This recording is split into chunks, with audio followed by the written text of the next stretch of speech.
मित्रों नमस्कार, राधे राधे। आज मैं आपको मंगल ग्रह की उत्पत्ति और उनका नाम भूमि पत्र क्यों पड़ा, इस बारे में आपको कुछ बताना चाहती हूँ। यह कथा हमारे शिव पुराण में भी वर्णित है।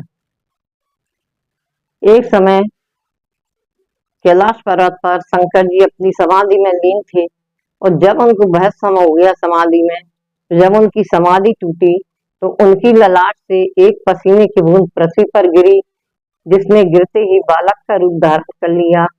वह जोर जोर से रोने लगे। उनकी 4 भुजाएं थीं।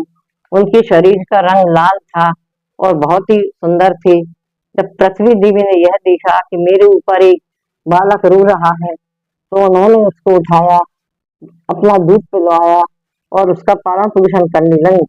फिर वह स्त्री का रूप धारण कर सोचने लगे कि अब मुझे इनके बारे में देवादिदेव महादेव के पास जाना चाहिए और इनके बारे में पूछना चाहिए कि यह कौन है।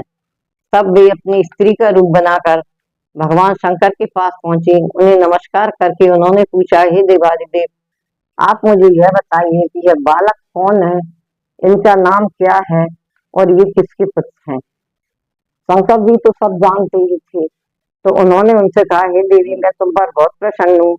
यह बालक मेरे ही ललाट से उत्पन्न हुआ है, मेरे ही पसीने की बूंद से उत्पन्न हुआ है, इसलिए यह बालक मेरा ही है और तुमने इसका पालन पोषण किया है, इसलिए तुम भी इनकी माता हो।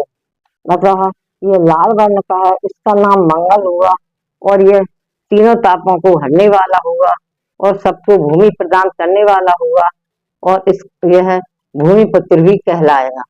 यह सुनकर पृथ्वी देवी बहुत प्रसन्न हुई और हंसी हंसी अपने बालक को लेकर अपने स्थान पर लौट आई।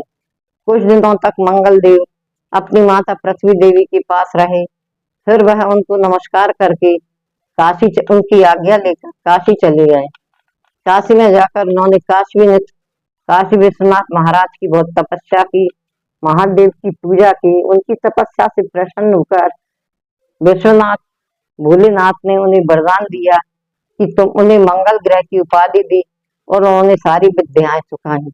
कुछ दिनों वहां रहने के बाद मंगल देव अपने स्थान को चले गए और सबका मंगल करने लगे। बोलो मंगल भगवान की जय। जग के सारे बंधन झूठे, बस तुमसे ही काम रहे। अंत समय आए तू रामा, मुख में तेरा नाम रहे। जय जय श्री राम।